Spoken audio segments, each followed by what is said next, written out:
Okay, the next project I'm going to talk about now is my airline safety project. And I'll have to start off by saying first, this was a project that I really was in between stuff. I didn't know what I wanted to do. I found a data source, I believe, on Kaggle, and it was a data source that had all this airline safety information in it. So I was like, you know what, the data set is not that big. It looks kind of simple. I'll just make a quick project of this. And it was also one of the first projects I really started to use vue.js.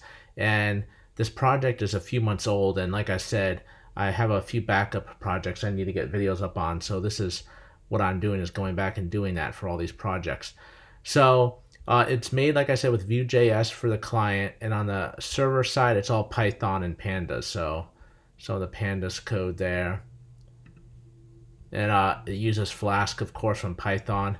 And so now I guess let's take a look at the site. And like I said, we'll go to the about page. This is the same about page that I've been using throughout these projects.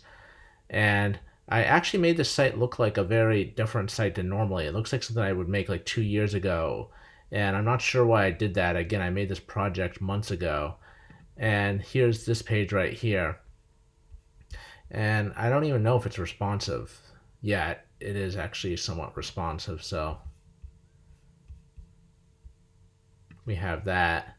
But all this project really does is you select an airline. So let's go down and select. I should have made it where you could type in United. And at year group, the data was broken up by year group. So like 80, 85 to 99, and then 2000 to 14.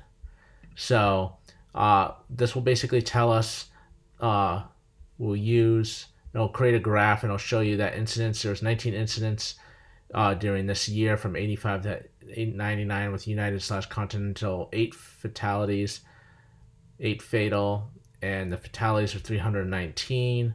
And I actually forget what package I was using there. I think it was vchart plugin. And I have to say, I don't really like this package at all. I did at first, but it's kind of very limited. And you see, the bar is actually off the x-axis down here. I don't like that at all. So I've started to use Google Charts for a lot of my projects, and I'm really enjoying that. So I think I can hide the chart, select another airline. Let's look at Southwest during that time period, and it changes. If we select,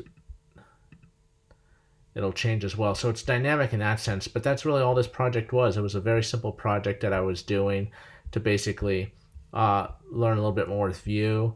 And I put a GIF up here of just a United flight flying. I'm not sure what I did that. I rarely use GIFs in my projects. I decided to throw one in there.